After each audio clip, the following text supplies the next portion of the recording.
Après Nietzsche, c'est ce qu'on appelle le philosémite pour de mauvaises raisons, j'en ai trouvé un excellent, c'est Arthur de Gobineau. Alors lui, il dit beaucoup de bien des Juifs. Malheureusement pour nous tous, c'est considéré comme l'inventeur du racisme. Il est l'auteur de l'essai sur l'inégalité des races humaines, 1853-1854. Et je vais vous dire ce qu'il dit des Juifs. Lui, il en fait l'apologie. Il dit: les Juifs se trouvaient dans une position analogue, entourés de tribus parlant des dialectes d'une langue patente de la leur, et dont la plupart leur tenaient d'assez près par le sang.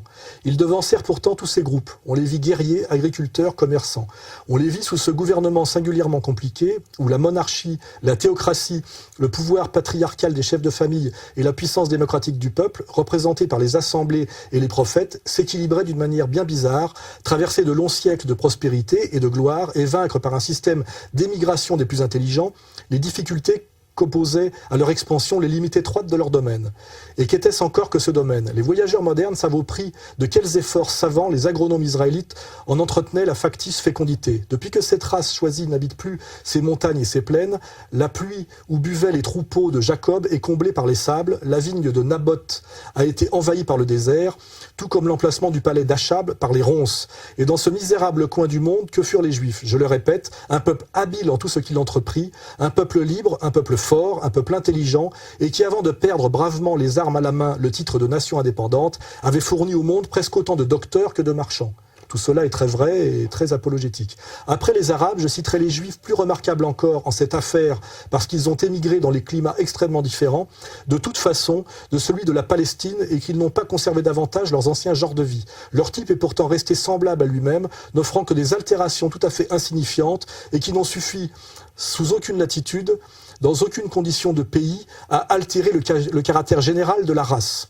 Donc là, nous avons une apologie très réaliste fait par Gobineau du juif, comme quelqu'un d'incroyablement capable de se développer malgré l'hostilité de l'environnement naturel, incroyablement capable de s'implanter parmi les autres en restant toujours lui-même, ce qui est aujourd'hui ce qui serait considéré comme de l'antisémitisme. Et je rappelle que on est dans la malhonnêteté de l'idéologie dominante, c'est que nos élites, qui sont très communautaires comme on le sait, les autres étant soumis à un tel point qu'ils ne s'en rendent même plus compte, c'est-à-dire qu'ils boivent le catéchisme de Fernand Nathan et de Mallet et Isaac sans même s'en rendre compte, c'est qu'on nous dit toujours que Gobineau est le père du racisme. Et évidemment, c'était un aristocrate français catholique. Ce qu'on oublie de dire, c'est que dans la théorie des races de Gobineau, Gobineau dit que les Blancs ont l'intelligence et que les Noirs ont la sensibilité. Et que pour atteindre au sommet du génie humain, il faut métisser les Noirs et les Blancs. Ce qui est donc une apologie du métissage et une reconnaissance des génies spécifiques des races. Et de ce point de vue-là, Gobineau est infiniment moins raciste que Maïmonide. Maïmonide, qui est le plus grand rabbin des rabbins et le maître à penser de tous les juifs authentiques, c'est-à-dire rabbiniques, qui lui dit que les Noirs sont des singes et des animaux et qu'il faut surtout se maintenir pur de tout métissage. Donc dans la hiérarchie du racisme, Maïmonide, qui est le maître à penser du judaïsme talmudo-sioniste, le plus classique, le rabbin des rabbins, ce Maïmonide est infiniment plus raciste que Gobineau. Or, on nous met toujours Gobineau comme saint patron du racisme, et jamais Maïmonide, sachant d'ailleurs que historiquement Maïmonide écrit bien avant Gobineau, et je le rappelle, autant le catholicisme issu de l'universalisme chrétien est un antiracisme fondamental, et autant l'antichristianisme juif, puisque le judaïsme, après le Christ, ne se définit que par l'antichristianisme, c'est-à-dire le talmudisme, est un refus du christianisme. Et c'est dans le Talmud qu'est la vérité du judaïsme, puisque c'est par le Talmud qu'on peut comprendre comment on doit lire ce tronc commun chrétien et juif qui est l'Ancien Testament, c'est-à-dire la Torah. C'est le Talmud qui dit comment on doit lire, comment les Juifs doivent lire la Torah, et c'est bien dans la Torah et dans la Torah lue par le Talmud qui est la matrice du racisme mondial, c'est-à-dire du racisme élevé à l'universalisme, puisque tout tribalisme primitif est raciste, puisque chez les peuples primitifs, il y a les hommes qui sont ceux de la tribu et les sauvages qui sont ceux d'à côté, et qui ne sont pas des humains, qu'on peut tuer, manger, tout ce que vous voulez. Donc l'anthropologie de base, de toute façon, c'est le racisme, mais ceux qui ont amené le racisme et le racialisme à l'universalisme, ça s'est fait par le judaïsme. Le judaïsme de la Torah et du Talmud. Et ceux qui s'y sont opposés, c'est le Christ, par l'universalisme chrétien et la charité, ce sont les Grecs, par le logos qui est au-dessus des races, et les musulmans et aussi par le prosélytisme musulman qui n'est pas une religion de race. Donc les maîtres du racisme au sens épistémologique du terme sont les juifs. Or ce sont eux aujourd'hui qui ont la haute main sur l'antiracisme institutionnel et qui passent leur temps à traiter les autres de racistes, alors qu'en fait il n'y a de racistes qu'eux. C'est la réalité. C'est ce que démontre parfaitement Jean Solaire et ce que commence à comprendre ou à oser dire Michel Onfray, à force de se faire maltraiter parce qu'il a osé mettre le doigt sur la charlatanerie freudienne et sur qui était une charlatanerie communautaire. Hein, voilà.